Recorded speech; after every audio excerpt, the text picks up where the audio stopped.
আসসালামু আলাইকুম এভরিওয়ান। এখন রান্না করছি মুরগির মাংস দিয়ে পেঁপে দিয়ে। প্রথমে হাঁড়িতে দিয়েছি তেল, তারপরে দিয়েছি পেঁয়াজ কুচি, আদা রসুন পেস্ট 2 টেবিল চামচ, 1 চামচ ধনিয়া, 1 চামচ জিরা, স্বাদ মতো লবণ, এলাচ লং দারুচিনি তেজপাতা, 1 চামচ হলুদ, 1 চামচ গুঁড়ামরিচ।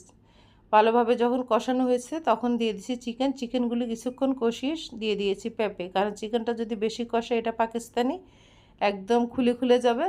পেঁপের সাথে এমনিতে মাংস তাড়াতাড়ি সিদ্ধ হয়ে যায়, তাই চিকেনটা মাঝামাঝি কষানোর পরে পেঁপেটা দিয়ে দিয়েছি। পেঁপেটা দিয়ে অনেকক্ষণ কষিয়েছি। তেলটা যখন একদম উপরে উঠে আসছে তখন দিয়ে দিচ্ছি পরিমাণ মতো পানি। এভাবে মাঝারি আছে চিকেনটা হবে। পেঁপে দিয়ে চিকেন দিয়েও মজা, পেঁপে দিয়ে গরু মাংস দিয়েও মজা, পেঁপে দিয়ে ডাল দিয়েও মজা, পেঁপে ভাজিও মজা, পেঁপে মাছ দিয়ে রান্না করলেও মজা। পেঁপে সবজিটা গরমের দিনে লাউয়ের মতন অনেক শান্তির একটা সবজি। আমার চিকেন রান্না ডান। দেখতে এমন হয়েছে, ইনশাল্লাহ খেতেও মজা হবে। সবাই ভালো থাকো, আল্লাহ হাফেজ।